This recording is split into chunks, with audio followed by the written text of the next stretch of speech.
I can't grow anymore. And then I was like, oh, maybe I should try what all these successful people are talking about and actually try to create a place where people want to work and people enjoy what they do and people are passionate about what they do. And then guess what happened? Things started to work. So when I'm dealing with people who are just like, oh, everything's great and everything's perfect and oh, my staff is great and oh, my patients love me, and everything is just great. The first thing I'm going to do is I'm going to find a way to put stress on them. And you kind of catch them off guard because they don't realize what's going on.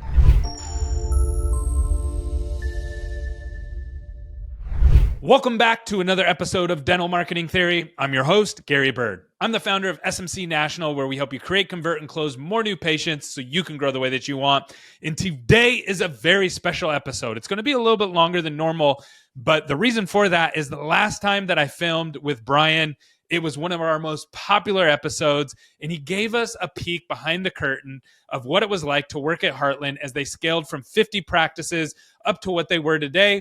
And he was also worked in 26 different states buying and selling practices, and he just shared everything. It was really, really good, very, very candid.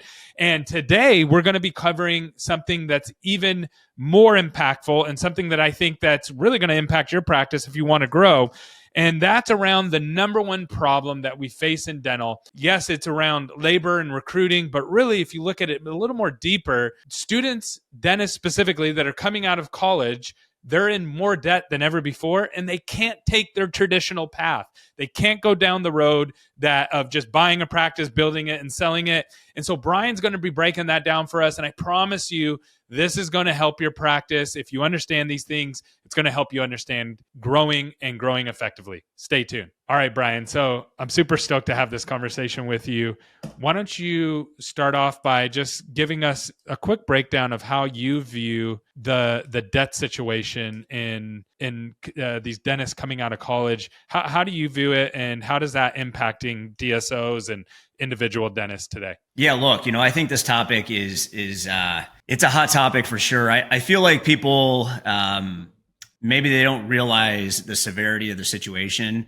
And so when you ask people, what's the number one problem in dentistry, rarely you get this answer. But I feel like kids coming out of school with $250,000 to $500,000 of debt is the start of the domino effect. And we can get into that in a lot of detail. But from a transition standpoint, if you just think about it for a minute, what bank in their right mind is going to loan this kid who's got $500,000 of student loan debt another $1 million or $2 million to go buy a practice?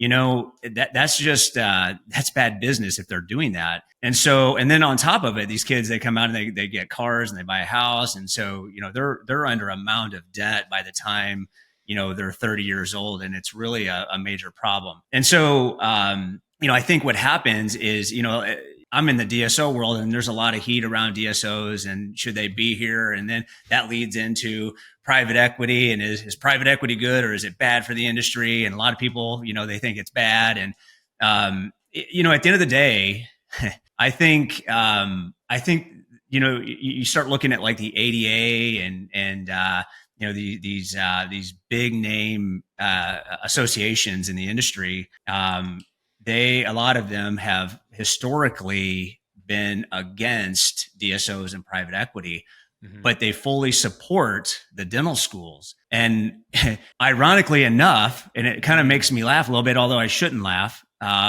they are supporting the thing they love that creates the thing that they hate.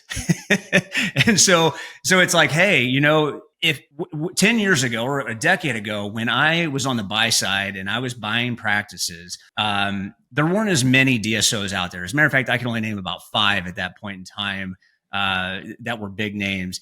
And the thing is at that time, the DSOs weren't really competing against each other. What they were really competing against is a lot of people were just anti-DSO, like, corporate dentistry, that's awful. And so a lot of them were hesitating to sell their practices to them because of that negative association. I'm sorry to interrupt, but I got something really, really important to share with you that's going to bring massive impact to your practice.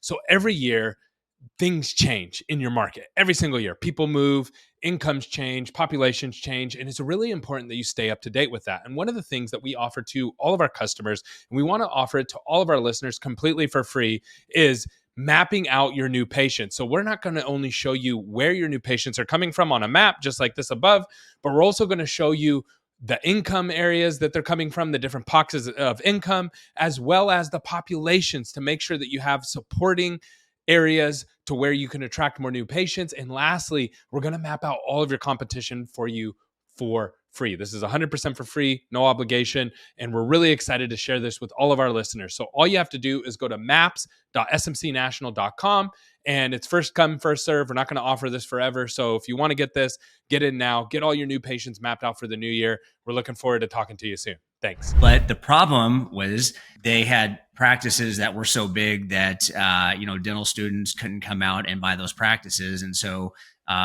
they ended up getting deals done. And so, I think at the end of the day, the DSOs exist and are necessary because the traditional way doesn't support somebody who comes out with $500,000 of debt. So the traditional way to build a business is, hey, dental grad comes out, he's probably 26 years old. He buys a practice from a guy who's probably 60 looking to retire.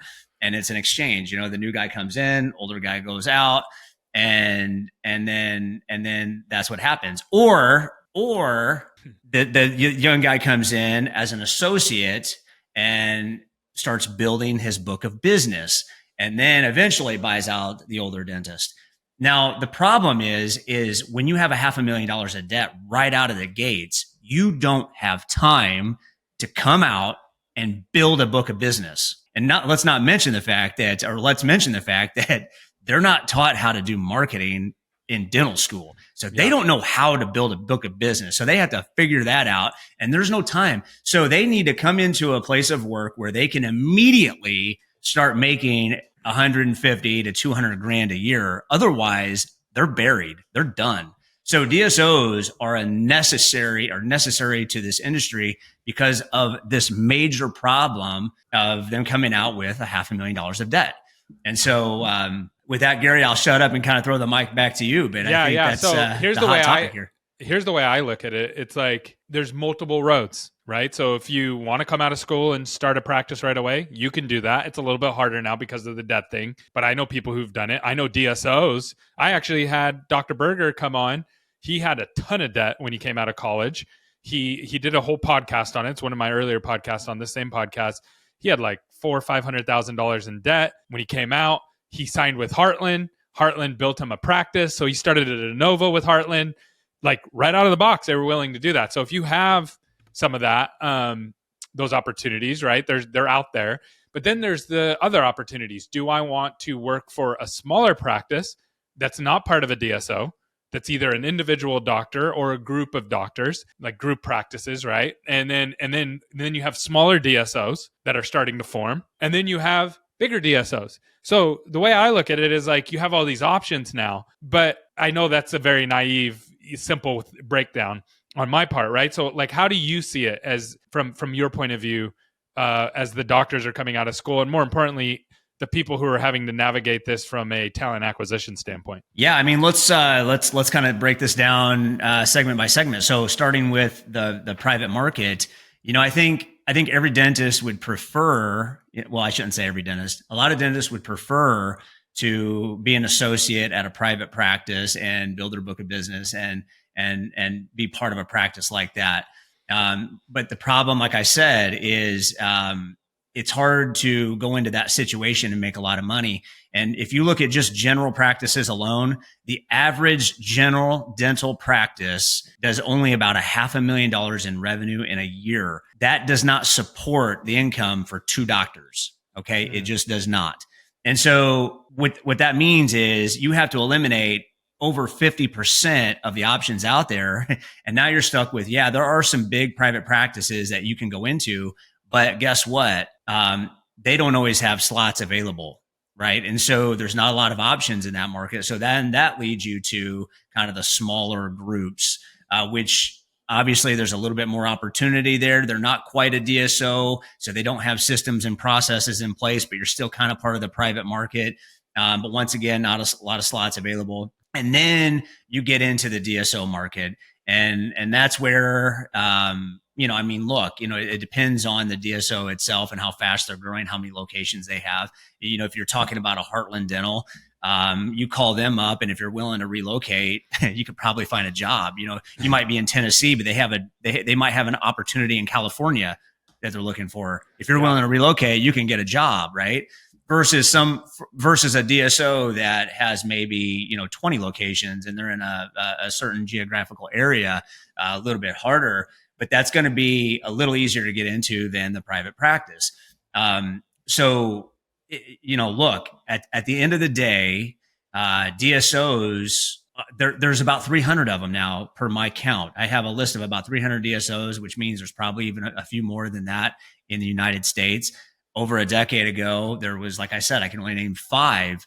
So they're coming out, they're popping up all over the place, and really it's because the old way of transitioning a practice has kind of gone to the wayside. Now, it doesn't mean the private market isn't still alive and well, but what you see in the private market, because I do work with some private brokers on certain deals, and what I'll tell you is a lot of times what you'll have the guy who came out of school, goes into a place like Heartland, makes a bunch of money, clears his debt, and then stockpiles cash, and then what he does, he says, "Hey, now I'd like to own my own practice." Smart move, right? So then he goes to a broker and says, "Hey, can I buy a practice?" Boom. Now he's in the private market. So he's not going the traditional way. And I should say he and she, they, both of them do that. But so they will go into the DSO first, get educated, make money, and then go back into the private market and buy their own practice. It happens all the time. As a matter of fact, when you talk to brokers, they'll say that the big 3 is their biggest supplier of leads. That's crazy. Yeah, but it's smart business. That's a smart business move from the doctor's standpoint. Like, they're not coming in and just, trying to get under $2 million of debt. They're making money and they're trying to crush their debt. And then they take that additional cash they made. And that's a long road, right? So if I'm thinking about this from the dental student standpoint, how long do they go to school? 8 years after high school? Well, I think it's 6. I think it's 6. But what I can tell you is this: they graduate around the age of 26. Okay, so okay, you get out of high school, you're 18, 19 years old, you're going to go to college for another 6, 7 years, and then from there, so now you're in debt, and then you're going to go work for someone else for how many years to pay off that debt? 2 years? 3 years? Once again, it's hard to answer that question because it all comes down to... Let's assume that you're absolutely crushing it. You're crushing it, and you're not spending your money. You're living way below your means. How long does it take to pay off $500,000 in debt? I mean, that's a lot. Like, there's many years. So then you tell me a doctor is ever living below their means, but go ahead. Sorry, I didn't mean to cut you off. Yeah, I'm just trying to figure out, like, okay, so I'm going to go to college for 6 years, and then I'm going to go try to pay off my debt in 5 years, super aggressively. Well, that's 11 years. So from high school. So now you're in your early 30s, and now you're ready to start your practice. Where before you could just start it right out of college, right? So that's a big difference. Yeah, I mean, look, I know a lot of older dentists, that are 65, 70. When you ask them about what it costs them to go to school, they'll say like, "Oh, it only cost me like 15 grand." you know what I mean? I mean, seriously, like 15, 20 grand was all they had to pay for their entire dental school, which is nuts. 30, 40 years ago. Now, obviously it's 30 times that, but it's just to me, when people are talking about what's wrong with the industry and the biggest problem, you'll hear, "Oh, interest rates are the biggest problem," or "Oh, private equity is the biggest problem," or "Oh, DSO is the biggest problem." Like, no. Kids coming out of school with $500,000 of debt is the biggest problem. And I got to tell you, when you start looking at that, it makes me sad because, man, now you have to start talking about suicide rates and dental. And there are people who, in order to make enough money to get out from underneath that mound of debt, you have to have a certain charisma. You have to have excellent communication skills because it is a sales job. I don't care what anybody says. It is a sales job. You have to, when you do your treatment planning, the patient has to accept. And in order for them to accept, they have to believe that you know what you're doing. They have to believe that you have the solution to their problem. And if they don't believe it, they say no. You don't get the case. You don't make the money. And boom, you're not paying off your debt. So that's the biggest problem is everybody's coming out with that. And only fraction of them are killing it out there. A lot of them are in that lower tier getting crushed. Like I said, if you start looking at practice ownership, the average practice does $500,000 in revenue That's revenue, man, which means the profitability is nothing. Yeah. They still have rent. They have to pay their staff. They have to pay their bills, and they're getting hit by all the COVID related inflation. You know, the supplies are a lot higher now. Cost of Labs goods, are a lot labor. Everything is higher. So those guys, nobody really talks about that, but those guys that are at that 500,000 or below mark, those practices are getting crushed.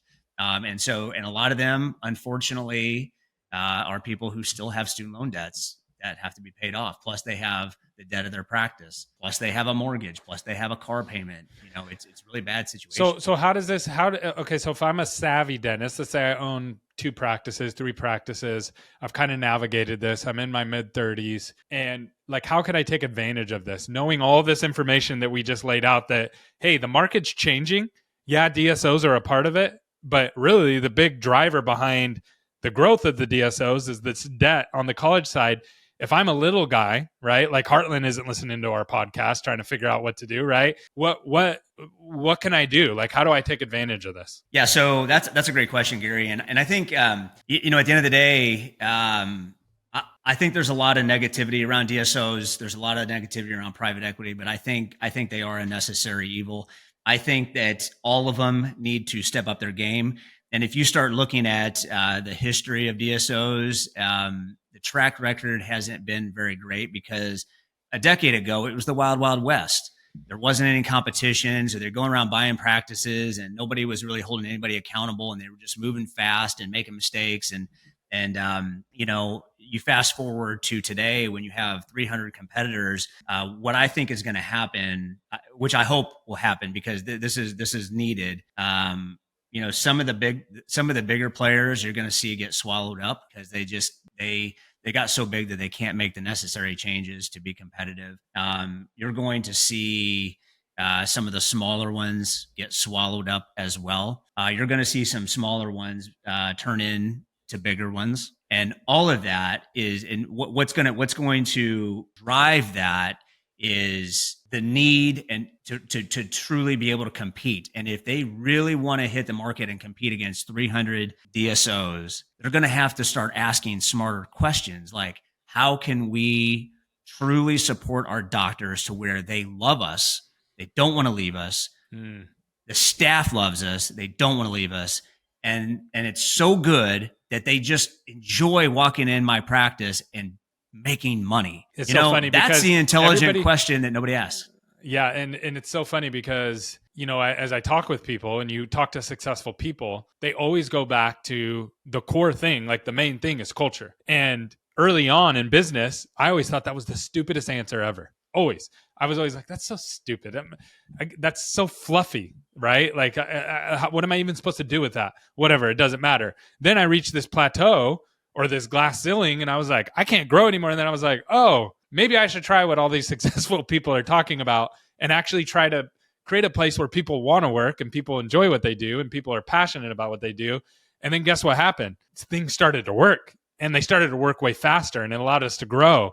And I think there's a lot of people who hear this stuff out there, especially for dental offices, because let's be honest, dental offices are hard places to work, and they're not always enjoyable. Go check out, I don't know if you ever do this, go check out some of the bigger DSOs on Glassdoor and read some of their reviews about working at, not the DSO, because the DSO is a different story. That's a different kind of business. But go check out the reviews at working at the local practices and what people say about that. It's hard.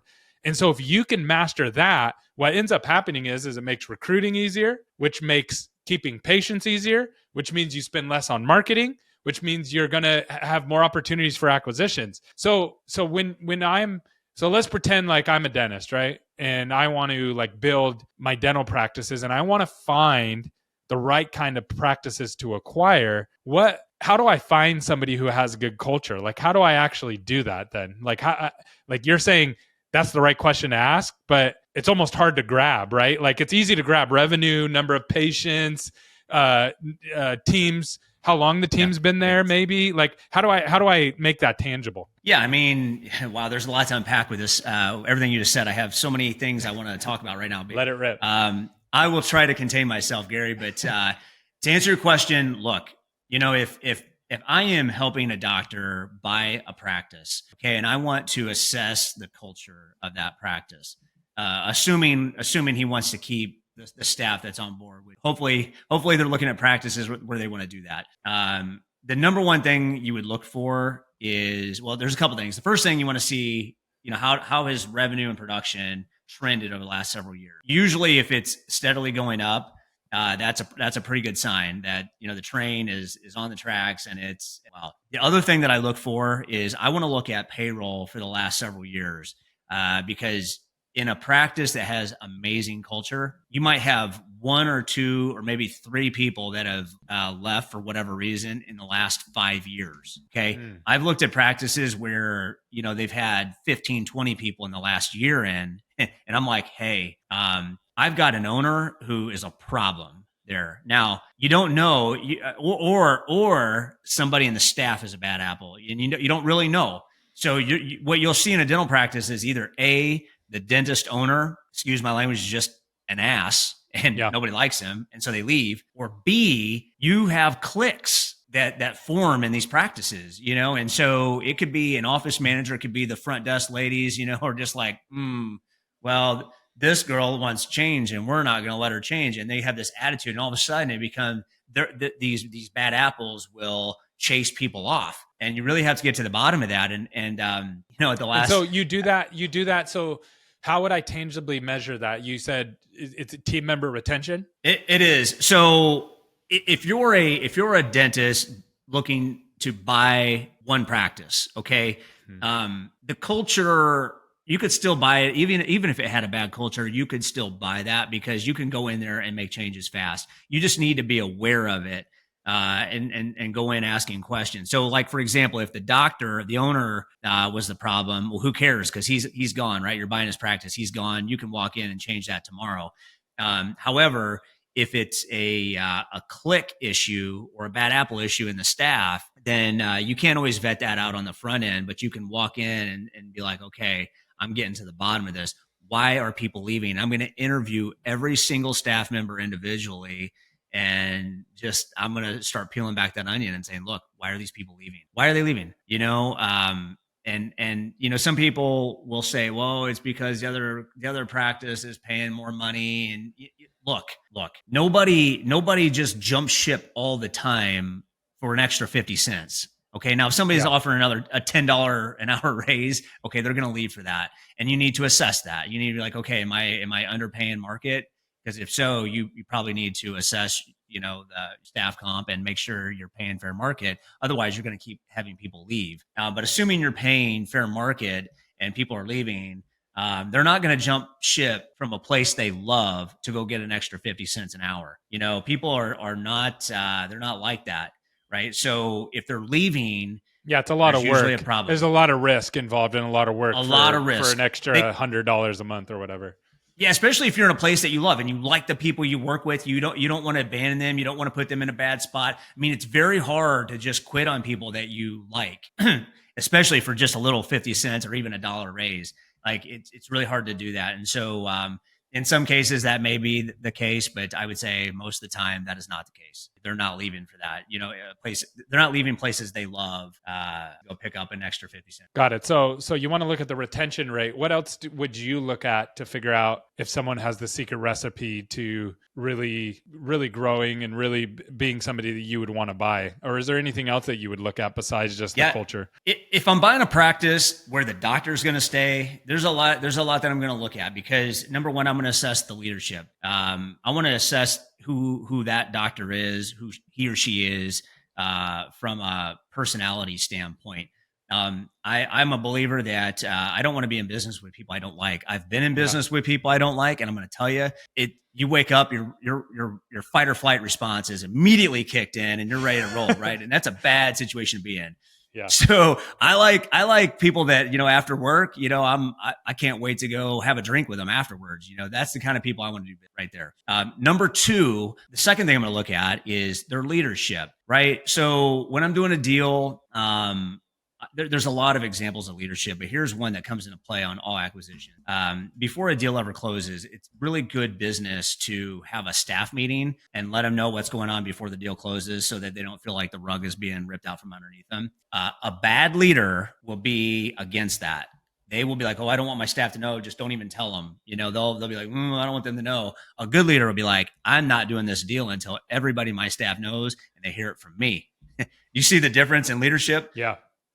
That second person is going to go places with you, going to help you build. And the other person is honestly somebody you probably can't trust. So that's an example. We can get into a lot of stuff like that, but I want to sit down and assess who that person is and what makes them kick and what's important to them. And first of all, how is their staff important to them?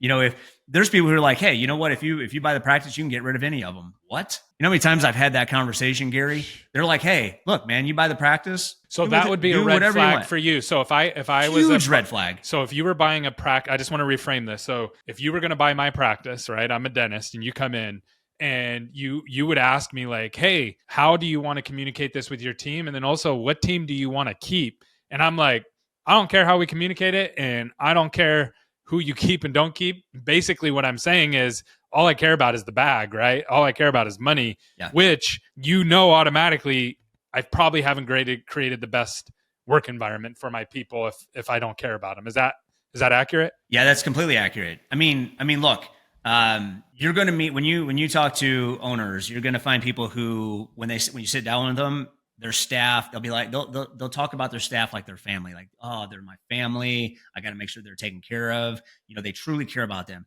And then on the other side of that rainbow, you talk about people that you just mentioned who are like, I don't even care. You know what? Get rid of her. Who cares?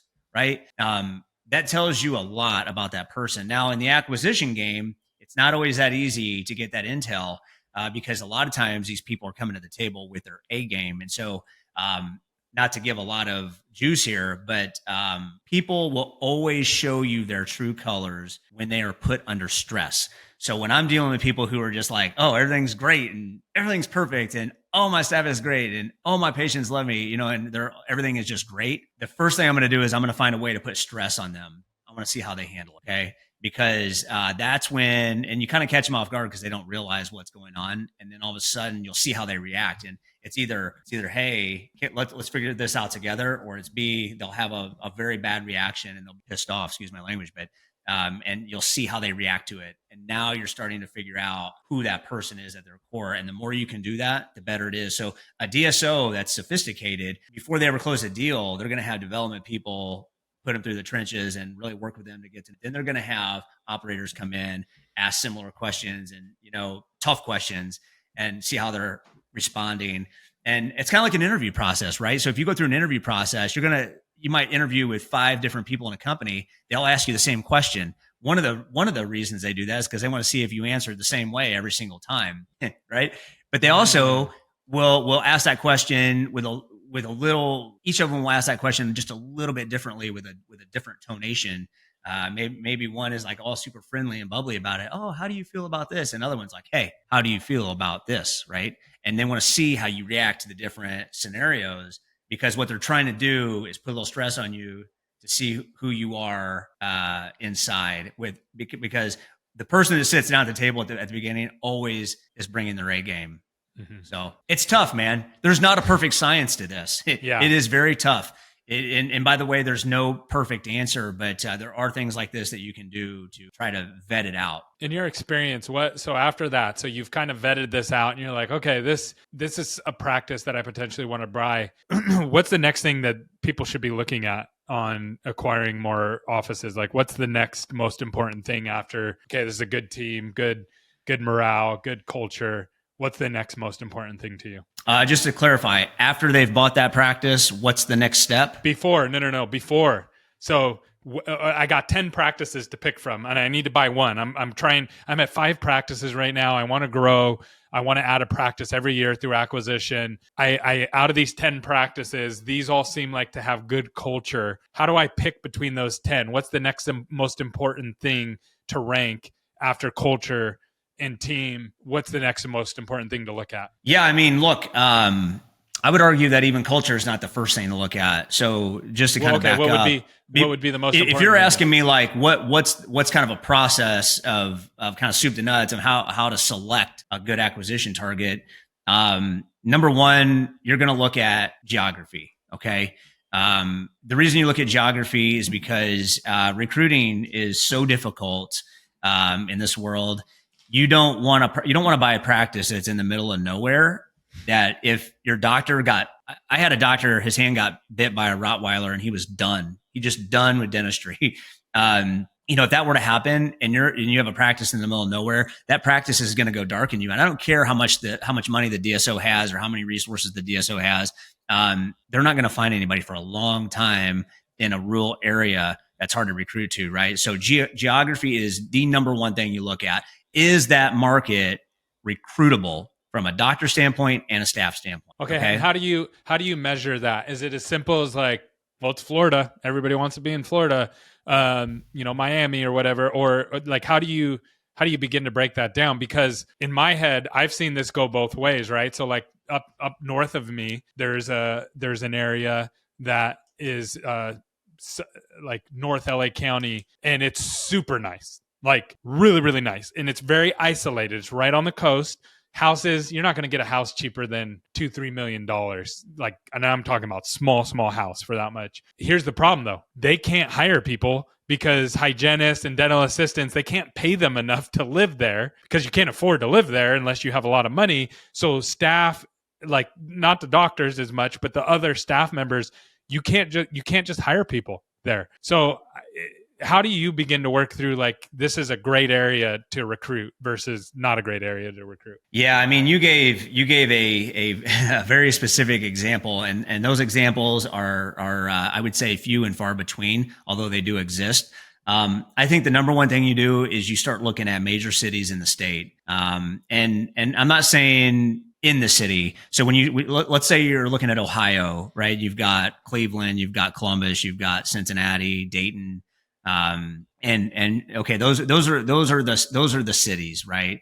Well, now, you have to start thinking about, well, wait a minute, where do people really want to live? Well, people typically live in suburbs around the city. So how far do the suburbs go out, and how far do people, travel into the city? How far out are they traveling? How far out are they, how far away do they live from the city? And a lot of times you can take, a 30, 40 mile radius around any city and kind of figure that out, give or take. Obviously, Chicago is going to be bigger, a wider spread. Columbus going to be smaller spread. But at the end of the day, that's kind of the gauge. And then you start looking at, okay, would people want to live here? And when you say that, you have to start looking at, are there things for them to do? How far do they have to travel to do things? And that's one of the biggest problems, because from a recruiting standpoint, you're not just recruiting a dentist or a staff member. You're recruiting a family. So in dental, when it comes to recruiting a dentist, you're also recruiting their spouse. And what happens a lot of times is one spouse is like, I don't care where I go. And the other one is like, nope, I'm living by a city. Is that right? So I could get the dentist to go to the rural area. I just can't get a spouse to go to the rural area. Right. So now it has to be great for both people. Otherwise it doesn't work. And so that's a limiting factor that you have to consider. Does like schooling for my kids and that kind of stuff matter typically? Yes, it okay. Absolutely. It absolutely matters. Quality of life for the family basically is what a single person or a person, if you're just talking with a dentist and the money's right, you could probably say, hey, you can convince them to go do something and live there for a couple of years. But if they have a family, which most of them are going to have a family by this time, you start with quality of life. Do they want to live there? And that's going to help you break down recruiting, because the more people want to live there, the more desirable it is to live there, the better it's going to be for recruiting. Now, does cost come into play here? Because again, I gave you an example in Southern California. There's a lot of examples like that in Southern California where it's really expensive to live in certain places. That's kind of the opposite polar end of like opening a practice in Alaska where there's nobody and it's really cheap to live there, where they're paying you to move there. Does that come into play at all, or not so much because it's just not that many places like that? It does, but what you also have to keep in mind is you're buying a practice that's operating in that environment. So you're opening up a big can of worms here, right here. But so I can go down this road forever. But if I have a practice, if I'm looking at a practice in that area that you just specified, right, and over the last 5 years, maybe they've had some turnover, but they've had no problem, replacing the people who left, I'm not going to be as worried. I'm going to be like, well, how did you do that? I'm going to ask a few questions around it. How did you do that? And be like, the doctor's going to be like, oh, it was super easy. This is what we did. This is how we did it. Or he's going to be like, you know what? We got lucky. If you get that answer, you need to dive in and start doing more due diligence, right? Yeah. But your first gauge is looking at the turnover and saying, okay, did people leave and did they replace them in a timely manner? And so if you're looking to buy a practice, first thing you're looking at location, how easy it is to recruit, because that's going to create the ability to scale. Next is culture. What else is on your checklist of things that you're like, look, I think the numbers, the numbers are the most important thing after the market. So once you look at the market that you want to go into, now you have to start saying, okay, what size of practice do I want and why? What I find is a lot of people, they just kind of pull numbers out of the air. I want $1 million practice. And it's like, why do you want $1 million practice? Tell me why. Because it's just a round number. It's very arbitrary. It's like when you watch Shark Tank. These guys come on and they're like, yeah, we've done $20,000 in sales. And because there's 10 billion people in the world, we're going to be able to scale this to, $400 million a month in revenue. And it's like, cool. That's a big jump though. It's just an arbitrary number you kind of made up.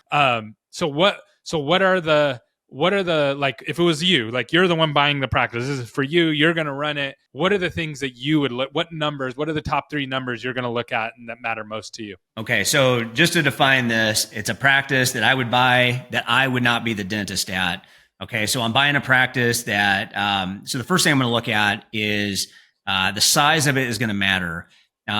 Because believe it or not, the size of it will tell you the mindset of the owner. If you buy a $500,000 or $600,000 practice, there's usually a mindset issue at play. That doctor, when you sit down with them, they're going to be like, the economy has crushed me. And, I haven't been able to do anything because, the marketing hasn't worked. And they're going to give you a million excuses why they can't do above 600. You talk to somebody who's doing 2 million and they're going to be like, oh man, you're going to go in there and be like, wow, this is a great practice. How'd you do it? And they're going to be like, oh man, I don't feel like it's a great practice. I mean, I just can't get enough patients in the door here and I just want to go. You know what I mean? All of a sudden they're very forward thinking, growth minded. I'm doing okay, but it's just not good enough. And I want to go high. You know what I mean? And they're not making excuses. They're just saying, I want this. I can't quite get there. I'm fighting. But you see how that's a mindset issue. So a good way of looking at this is this. If you take a $2 million practice and hand it and give the keys to somebody who has historically done 600,000, they will show you how to take a $2 million practice and turn it into a $600,000 practice. If you take a $2 million practice, give them the keys to a $600,000 practice, they will show you how to take a $600,000 practice and grow it to a $2 million business. And that is 100% mindset. So I want somebody who's got a winning mindset, who is like, hey, I'm going to do this. I'm going to figure it out. If I run into a problem, I'm going to sit down, I'm going to solve the problem and I'm going to move on. And when I get the next problem, I'm going to sit down and I'm going to solve that problem. And then by the time they solve all these problems, they've got a $2 million business and boom, now they're trying to get to 3 million, right? That is the kind of person if I'm buying a practice, that's who I want. Is that just the entrepreneurial spirit, right? Like they're always growing, always wants to do better, always never satisfied with where they're at. Like, is that kind of what you're looking for? Yes and no. Yes. But then on to take this a step further, I also want good people. All right. And not everybody is meant to be married. Okay. What I mean by that is I want somebody who is growth minded, who has a killer mindset, but is also a great partner who, when a problem happens, they're not finger pointing and blaming, oh, we had this problem because of this or that, or they're saying, hey, how can we solve this problem together? That's the kind of person I'm looking for, because, look, once it goes back to what I said earlier, you don't want to spend time with somebody who, is going to constantly just blame you or blame the staff or blame whatever. You want somebody who's going to take ownership. Whenever something happens, they're gonna accept accountability, and they're gonna be a good partner. And so I think that's we keep kind of coming back to this topic, but to me, that's the biggest thing. You got to have that good partner. And look, I have analyzed, I have worked with doctors who have had, you have $4 million, $5 million, $6 million practices. And I went in, met them one time, and after about 30 minutes, I said, you know what, this is not going to work. And I walked out, because you can just tell immediately when you find somebody who's not meant to be married. By the way, we can go into there's a lot of ways to think about this, and we could go down this hole forever, but that's a big criteria for me. And then you're looking at the numbers of the practice. Is it okay? We've got this $1 million, $2 million practice. What's the profitability? Do they manage their money correctly? Are they throwing money at problems? One of the things you'll see in practices is they will they'll have a solid revenue line. They might be doing 2 million in revenue, but they don't have any profitability. And the reason for that is because they don't really know how to grow a big business and make it profitable, because as you get bigger, more problems come up, as you probably know, Gary. And what happens is they don't really know how to solve those problems. So what they do is they throw money at it. They give their staff higher raises. They hire too many staff members. So they think more people is going to solve their problem, when in fact, they just don't know how to put systems and processes in place to handle the workload with less people, right? So they have extra bodies, or their schedules are too long. And next thing you know, their staff costs are over 30%, when it should be closer to 22, 23%. And so you got to go in and assess that and see how that's going to play out. That's very important. Got it. Okay, so let's just recap what we've talked about here. So one of the biggest problems facing the dental industry is, a lot of people say it was the DSOs, right? It's the DSOs' fault, whatever. But what's driving that is the debt that the students have when they're coming out of school, because it's not leaving them with a ton of options. And then what you can do to take advantage of that, if you're out in the world and you're trying to grow your practices and make acquisitions, is you can really think through the kind of practices that you want to buy. You do that by looking at the market. If you're going to buy something, can you recruit there? Then number 2, you want to look at the culture. And then number 3, you want to look at the numbers, and you dived into the specific numbers that you would look at first and the ones that would really matter to you. To put a bow on this, is there anything else that you can do to take advantage of the market and the current state that we find ourselves in? To take advantage of the current market that we're in? Yep. Yeah, I mean, look, here's what I think. If you are a dentist, who you're looking to buy a practice, you should really be looking at the DSO world. And not saying you have to jump right in, but there's a very equitable game that's played in the DSO world that, I think, if you're smart and you do your research and your due diligence, you can be part of that game and make a lot of money and really build a great company. I think at the end of the day, you're going to get a lot of advice that you should grow your own DSO. You should add multiple locations. You should go out and buy several locations so that you can sell to a DSO and make a lot of money. I think that is terrible advice, in my opinion. I've seen too many people who have, multiple practices who just have too much debt, and they didn't know how to run multiple practices. So they become the guy that's driving down the road, holding the mattress on the roof of their car, right? Just trying to hang on to it. Like, don't be that guy. So if you want to build your own mini DSO to sell for a lot of money later, I think you have to follow a very simple methodology. It's start, grow, scale. And starting is, learning how to maximize one location, grow it, maximize it, completely maximize it, and get yourself out of debt. And then go try your second location, right? And really the best way to do this is when you maximize that one location, bring somebody in, bring a doctor in, and help hand over the keys to that person, and make sure you're staying there mentoring them so that they can successfully, keep that train on the track. But once you get them to where they can keep the train on the track, now you can go focus your time on location 2. And then you maximize that practice, and then you rinse and repeat. So you get that one maximized, you bring somebody in, boom, you go to the third location. What ends up happening though is people will be like, I'm going to get 5 locations really quick, and they don't know how to manage it. And then guess what? It's all good for a while. And then they have a dentist leave, or then, they have staff that starts leaving, and then they don't know how to manage it, and everything just kind of falls apart, and they're under a mound of debt. Going back to what we were talking about earlier, this is a different kind of debt. This is business debt now that they're now buried under. Look, start, grow, scale. And last but not least, for DSOs that are looking to compete and try to become a small fish and try to become a big fish, and you're currently a small fish, follow the same methodology. Start, grow, scale. I've met with so many executives. And I will tell you, every time they tell me this, I think they're an idiot immediately because they're wrong. They'll say, Brian, you can't do it that way because it can't be scaled. Here's what I have to say to that. Any business model on the planet, I don't care what you're doing, can be scaled. It can be scaled. So if you do it small, so for example, if you want to have 1,000 locations, right, and you want every practice to have a unique identity and they run their own way, then what you have to do is you have to start with 1, and then you get to 2, and then you figure out how to manage 2 of them that are completely unique, and then you get to 3, and then you get to 4, and then eventually you're going to have to start adding, a hierarchy.